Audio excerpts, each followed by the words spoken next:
44, of the chosen few, you know who you are. All of you amongst the stars, beautiful ones that you are.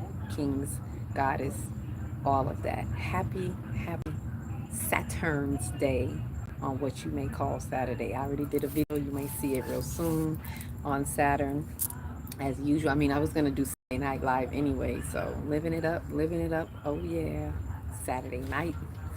I don't think that's the right song. I think it's Friday night, but it's Saturday.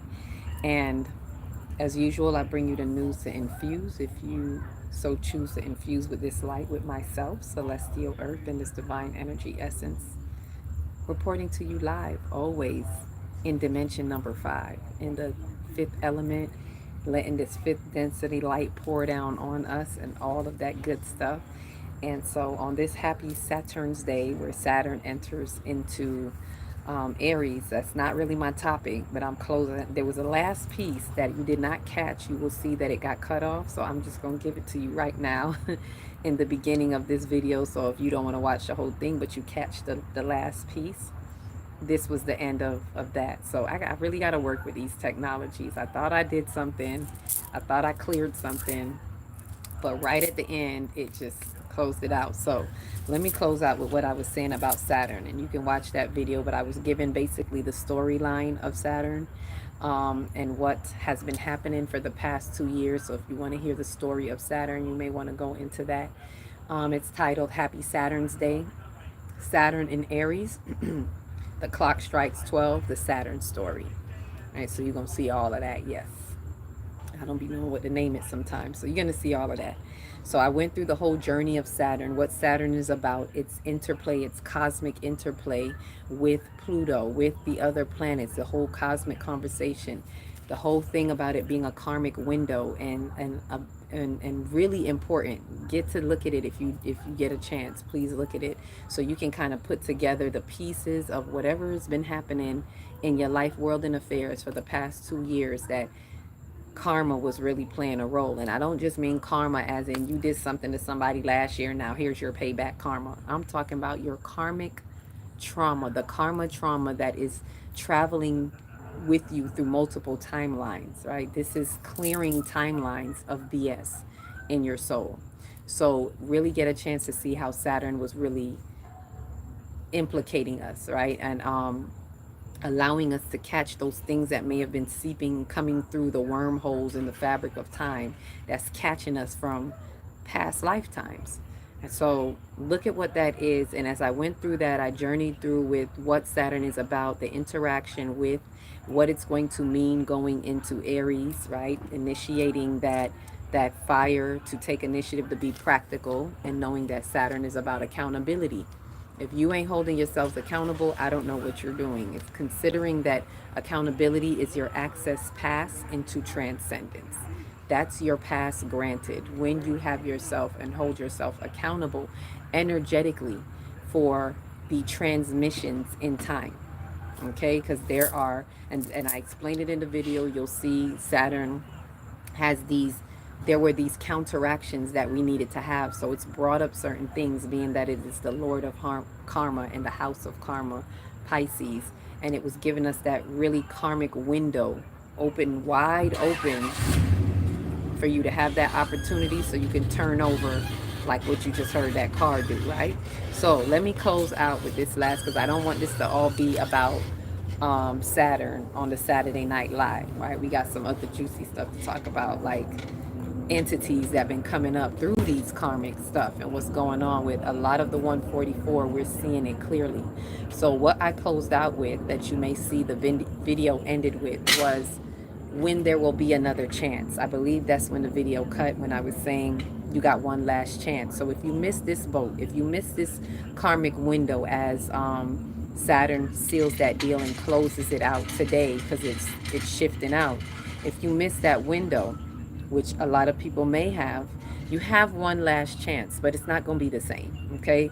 There's one last chance to revisit this shadow when Saturn retrogrades and revisits Pisces. It's going to dip back into Pisces from like September to November, around the time of its retrograde.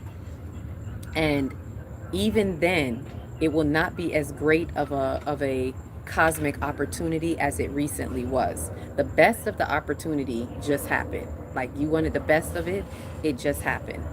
Um, that has just passed, and the next one will take more effort from the soul's memory retrieval, right? It's going to take more effort from you really pulling through that soul synapses, that memory retrieval, and having self-discipline to make radical changes through humility of the ego and acts of least resistance. That's what it's going to take, and that was the important part. I really wanted to get squeezed into that message. So if you caught that message, or if you catch it later, just know that there is one more chance. One more chance. Saturn, give me one more chance. That's the way I'm hearing it. So let Saturn give you that one more chance. If you didn't pay attention now, if you didn't get it now, and there were some stubborn folks that chose to still hide under the subconscious rug, but it's all coming out. Everything is being pulled up. Ashe, welcome, peace, love, and light. And so you do get a chance if it passes. Like I had someone ask me, well, what happens after that? And it's like you collapse under the timelines. If you didn't do what needs to be done, you forfeit your access to that new timeline at this particular moment while there is a major shift happening, and you lose the opportunity that the cosmos were giving you right now. The cosmos are our guide, and every time these energy bodies are shifting, they are our celestial guides. These are our angels of light. These are our angels of light that are guiding us through this journey. And so when you miss these opportunities, it's not that it can't ever happen again, but it does make it harder when we don't take advantage of these windows of opportunity, especially times like this where it's not going to happen often. We're not going to see Saturn in Pisces with Neptune again, because we're not going to see it. Neptune's not going to enter again in our lifetime into Pisces.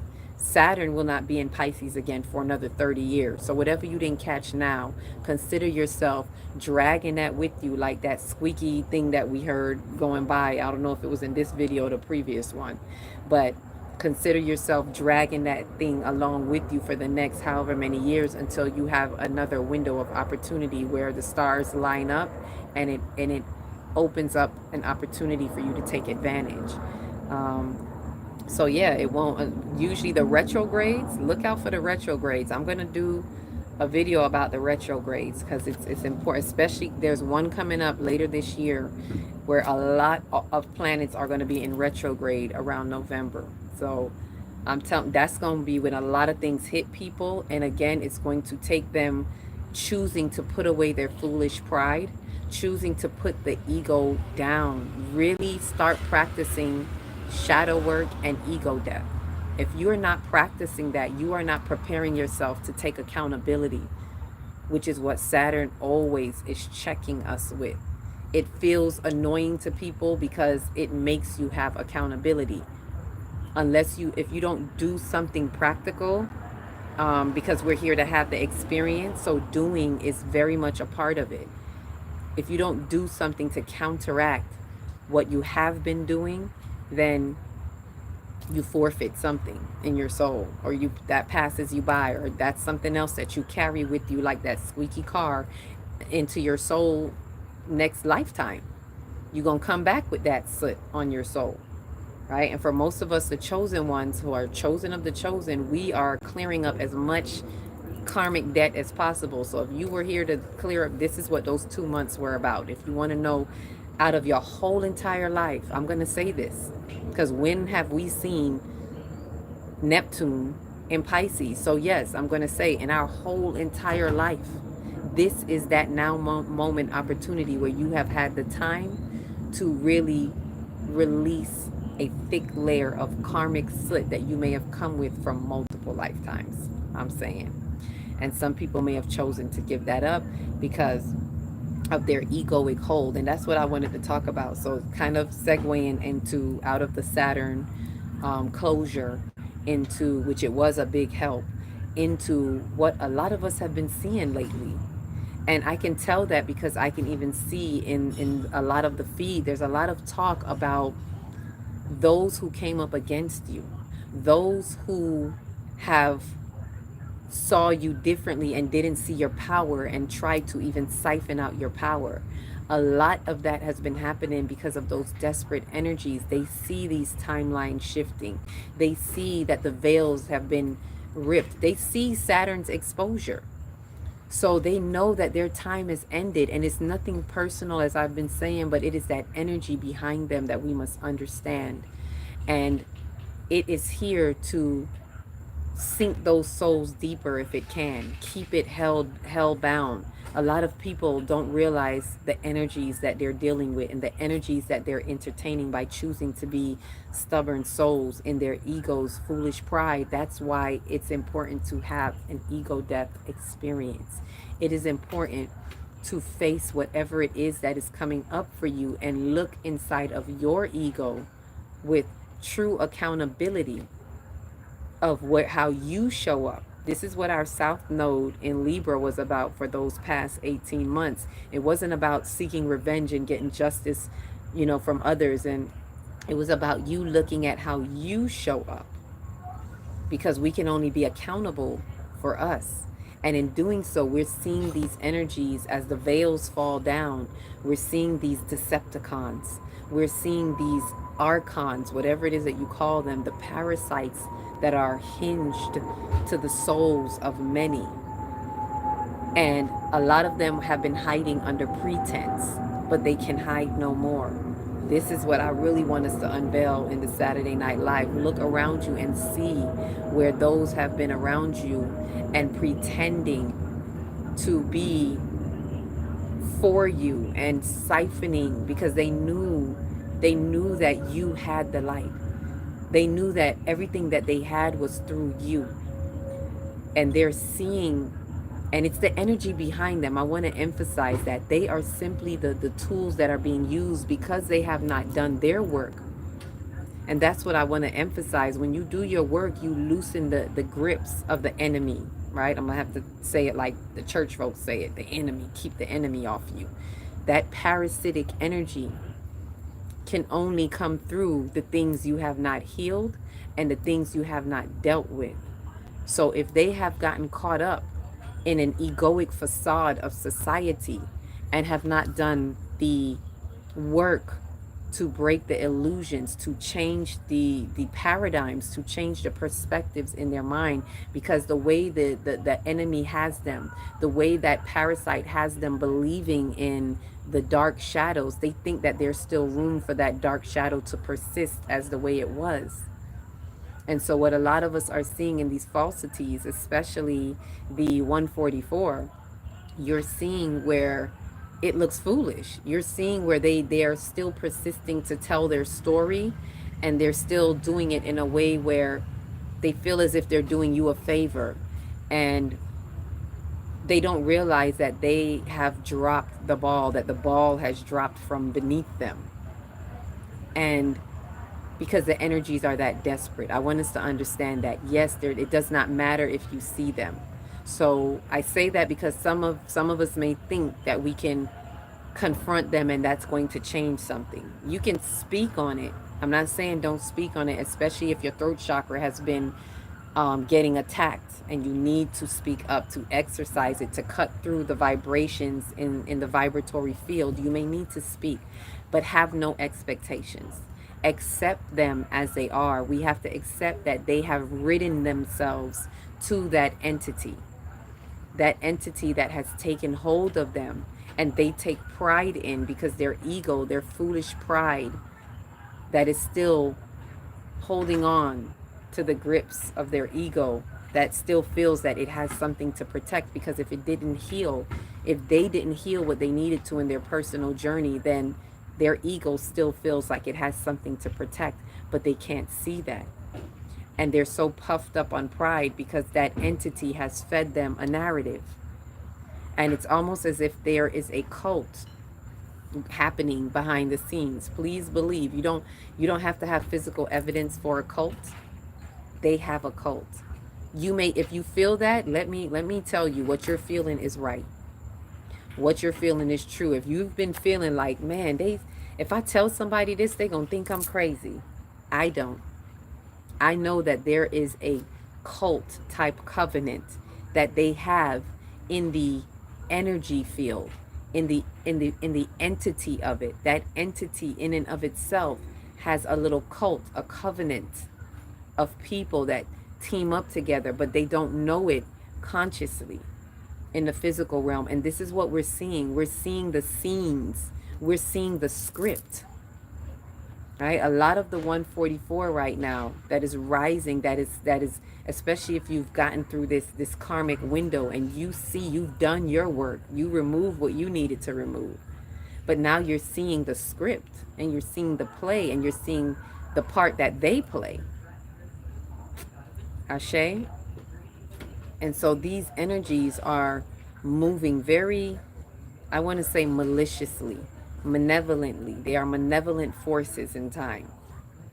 And they have taken hold of these ones who are before you. And I want to say they're not conscious of it, 3-3 as I look at that, but they are. Creative completion. When I see that 3, I just saw the 2-2 before that. Now I'm seeing the 3-3. Master builder, master creator. I want to say that they're aware. They're aware more than you think, right? But they just don't know how aware. If you talk to them about it in the way that I'm talking about it, energetically, even if they're spiritual, especially if they have an ego, they're not going to want to admit it, for one. Because then it would be like, oh, you caught me. You see, like the ego does not like to be caught. And their ego is very much infused and intertwined with the entity of itself that has a grip within them. So they operate, they work in that covenant, and they work across the board, whoever is in on it, whoever they can tell stories about and convince about with you. All right, but it's not your fight. It's not something to fight. It's something to just pay attention to and to be aware so that you're not caught up in their rapture. So you're not caught up, because I'm telling you, just the slightest things, they just need you to believe in them. They need you to even pretend to believe with them, because if you pretend, then you are also helping them strike the chords or stitch back the fabrics of the inauthenticity in the vibratory field that they need to hold together, because their mask is falling off. It's, as I said, it's a narcissistic film. It's a narcissistic film, and the cult itself is very narcissistic. And if you haven't listened to things about narcissists, if you can, your guides have probably already, if you've been seeing this, your guides have already probably been highlighting some things about narcissists to you. It may have been coming up in your timeline. Take the time to look at them if they have been coming up, because it's trying to tell you something. Pay attention, because if you learn how to treat these narcissists, if you know how to go stoic, then you know what to do with these people. Even though, as I said, they may not be fully conscious of it, but we still have to respond to the energies in that way.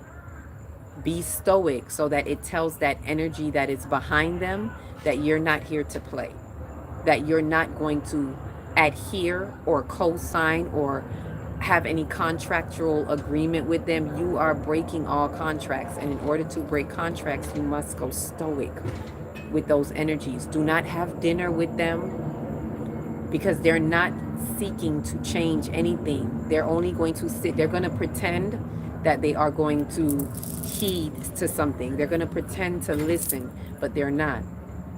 So if you sit with them, let me say this, unless you are coming in with the sword, unless you're coming in with the sword, with Christ consciousness, maybe you may have to flip the table like Christ did. Unless you're coming to really highlight very firmly and assertively the truth, and to strike chords of truth with them no matter what, in no way, shape, or form are you to go, even if it's just to keep the peace. In no way, shape, or form are you to nod your head yes, or say or shake on anything, or give a hug. Nothing that seals the deal. Nothing that seals the energy in their field for them. Because here's the thing with those entities, they know about the power of belief. And they know that the host that they're using only needs to believe. Even if it's a lie, it needs to believe just to give it a spark of power. And so think about their spark of power, of belief, of their true belief, with being fueled with your pure light source energy. That's why they siphon from you. They know they're lying, but they have to siphon from you because of your pure light energy essence.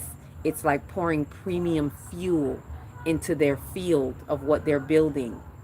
And even if they just get to build a temporary little hut, little covenant, because they know the walls are falling down, they know Jericho is coming down, the walls are coming down, the songs have been sung, we've marched around 3 times, that's it, it's coming down. But in their desperation, they just need to continue to exert the power of belief in their falsities. And so the little bit of light that you give them to ignite their little lie, their belief in their lie, then it empowers them and it helps them to stitch back a little bit of that inauthenticity. Even if it's temporarily, I'm telling you, they're that desperate. And they will have their host working profusely to keep this act up around you, through you, off of you, siphoning from you. And so I say this so that we understand, overstand, and understand what we are amongst right now. Yes, it's beautiful. Things are changing. But do not underestimate that entity, that person that you think, as bubbly as they may seem. And sometimes if they're too bubbly, be cautious, because that is their sales pitch. That is how they keep up appearances. And that's how they keep, especially people who are empaths, that's how they keep you in the grips, so to speak. They keep you in that belief because they have to be bubbly. Because at the same time, you don't want to seem mean, right? And this is where we got to throw those hats out the window. Sometimes this is what stoic is going to look mean. No matter how much they and all of that, you keep a stoic face. You give them no emotion, good or bad, right? Don't throw anything at them being agitated, and you don't need to defend the truth. The truth needs no defending. Just be in the truth by knowing what you know and being stoic, and let them sit with that, but share nothing else with them. Give nothing else onto them, because they need to feed. There is a need to feed in their hours of greed, because they're very greedy right now. It doesn't matter how much you think it looks like they have on the outside, they need more. They feel empty within and they need more. So you on the outside may say, nah, they good, they don't need, they got this, they don't got that. No, they need you, light source. And they know they need you, but they're going to act like they don't. And so a good way to see that, as I say that, if you know that there is an institution or people, whatever it is, a structure that is, you know that they're siphoning your light, they need you, but they're not giving you the credit, and they're constantly stripping it from you and you know, kind of energetically attacking and making it seem like you do absolutely nothing for them. Like they may be giving you the cold shoulder, like you don't mean nothing to them. Believe me, it's an act. Okay, they know that you mean the world. That entity knows that it needs your fuel, so it's going to stretch out some things with you. So we have to come to some decisions right now where it's time to cut it off. Institution, structure, family, whatever it is, we can no longer entertain. We have to start seeing them for what they are and accept them, that is what they are, that is what they chose, and the entity behind it is very much so using it. And it's going to keep attacking you. It's going to make you come right now, especially as Saturn, and not only Saturn, Neptune entered into Aries. Their new beginnings is going to be a facade. They're going to tell themselves that they're doing something new. They're even going to tell you that they're doing something new. And they actually believe that they're doing something new. But it is a facade. So do not get too comfortable with it. If they haven't done the things that you know it requires, if you can see in the evidence, you see what it is, you see they continue to take and not give you the credit, or take from you and act like you mean nothing. If you see some of these things, know that nothing has changed. If they have not made an effort to do anything, especially during the Saturn, the Sun conjunct Uranus, the major change, interchange spot, and they haven't made any major changes, and you're still seeing evidence of them doing the same thing, or you're still feeling that energetically they're still doing the same thing, do not expect anything different. Accept that that is what they have chosen and that is the role that they're playing. Take another look at the script, because you got the script. You see the play, and know that they're going to play their part. They're going to continue to play their part like it's the real thing, like you don't see that the scene has ended and cut. And they're going to act like you didn't see it. So I say all that so that we see through these timelines. We see through the veils as they are thinning. Right? Do not allow any of this to go unseen. Ashe? Everything is happening for such a time as this, in the interplay of it all.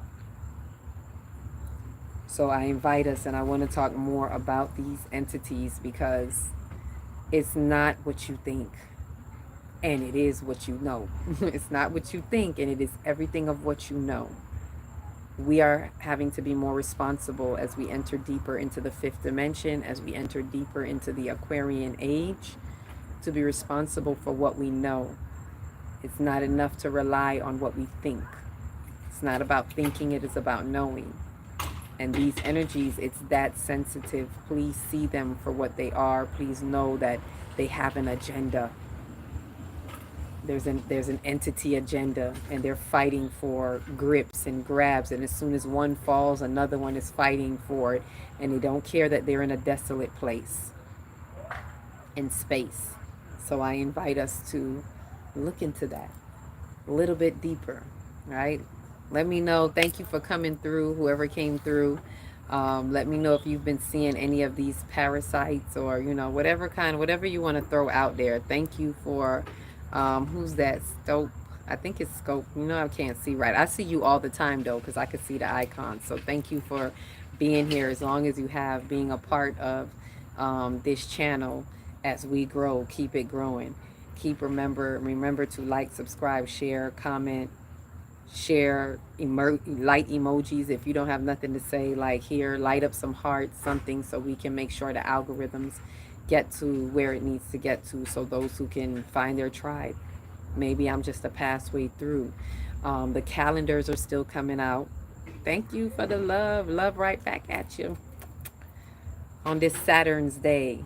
The calendars, let me see if there's any reminders that I can give us. The calendars are going to be coming out. When did I say the deadline was? Oh, we at the end of May already, so you would definitely be seeing them in June. Definitely before the summer solstice, because I have a summer solstice event and I will have those calendars there. So they are definitely coming up. Everything is all good. Thank you, Calvin, for coming through. Did I say it right, Calvin? Let me know if any of you have been seeing, as we're having this, what the live is about. We live here. Anyone got any questions, any comments about these entities, about these energies, about Saturn? Whatever has been coming up for you. We got music in the background. But if you have any questions, if you have any comments, now would be the time. Let me know. I'll answer one real quick, or two, before I close out. You said Satan. Saturn. I said Saturn, but I do know that some people call it, Satan. And there's a lot of stories of how and why, but my connection to Saturn is understanding it as an energy body, as all the planets are an energy body, and the principalities that it stands for. So it does kind of get that rap of Satan. And there's even a history even deeper than that, that Satan was not always bad. Like if you want to call, like, I don't believe in a devil, so let me clear that up. There's no devil out there against you. Like we're the only devil against ourselves, entertaining these parasitic energies that we allow in, right? But Satan, the story of that, and this is according to a book called the Urantia, if you ever get a chance to look it up and look into it. Satan was a messenger, a right-hand man right under Lucifer. And Lucifer, as you know, they say he was the sovereign of our local universe before Michael. It's a whole nother story. But Satan was, this is when they worked for good, when Lucifer was for good, as they say, the angel, he was the angel of the chorus or something like that, the angel of light, whatever they call him. But he was for good, and so was Satan. So there was a principality there. So somewhere along the line, wherever stories got mixed and matching, you know, we get all kind of stories. I go with the truth that is revealed to me and what resonates in the truth resonance, and I'm not going to claim to know it all, because it could have went that way, it couldn't. I don't know it all, but what I do know is the energy bodies and what it represents, and that resonates as truth, as being the accountability, the Lord of Karma. So it feels like Satan, as people know Satan now, it feels like hell when Saturn is involved, because it brings to the forefront accountability. Pay up. Dues to pay up. Ashe? So, in reading into Gnostic teachings, yes, in reading, and I think there was some Gnostic, that I got to look into some of the other Gnostic teachings too, because I saw some on Satan as well and how it was viewed. Oh, can I spell the book? Urantia. Urantia. Urantia. Right? That was my church. That book was my church, and it still is very dear to my heart, but I don't talk about it. Honestly speaking, I'll share this with y'all. Since my dad passed, that was he introduced me to that book. So since he passed, I just let it go. He was the one that I would hold reasonings with that book, and nobody seemed to know about that book, so there was no one I could commune with on that book. But a lot of people are aware of it now. I've even seen the book on YouTube, so if you put that in on YouTube, you may get an audio. You can get, and they will have an audio play, and it's a big book, so it's many chapters. If you want to go specifically to that chapter in that book that I'm telling you about, you can put in YouTube, I believe, you can put in Urantia, and you can put in history of Urantia. It's in those pages. History of Urantia. That's the second, that's the third. It has like 4 papers, right? It's called papers, but it's really 4 big chapters with many books within it. Kind of like a whole different kind of Bible. But the third one is the history of Urantia, and it talks about that part when you get to the point of you can put in there story of Satan or story of Lucifer. Put the Lucifer rebellion. If you put the Lucifer rebellion, it may carry you right to what was happening around that time. Ashe. Maybe I should start a book club with that book, because I used to really break down that book in ways that even my father was like, how did you get that?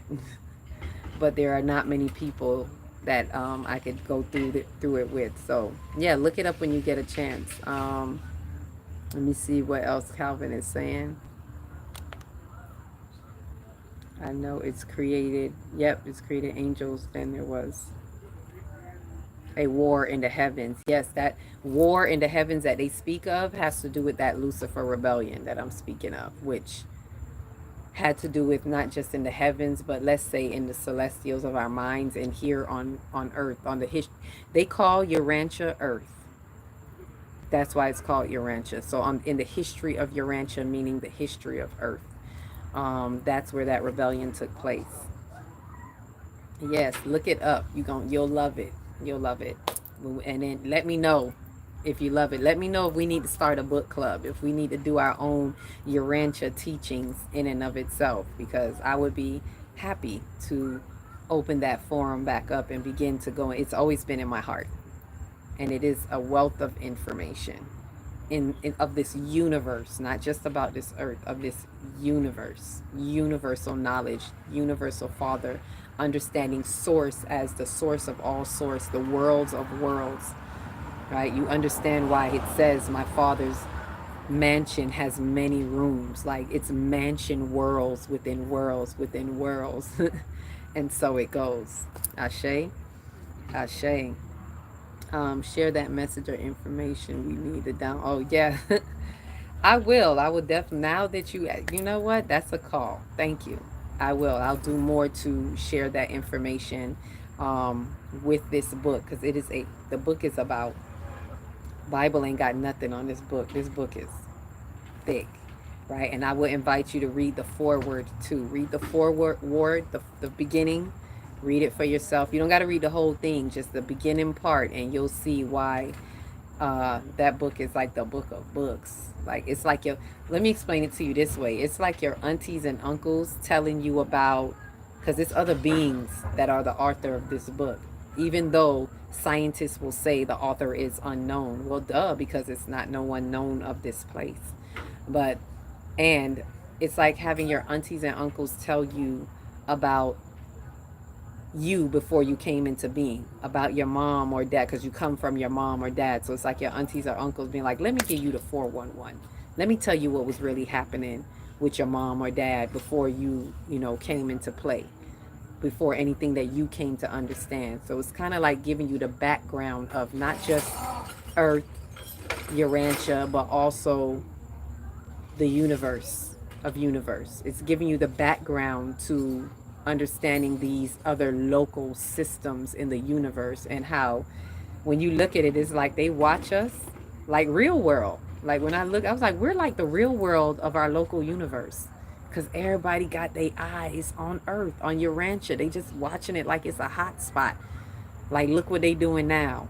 They watching us right now. Like the other beings, as you know, are excited that we're coming online, that we're coming into the fifth dimension, because we're becoming more present in their presence of time.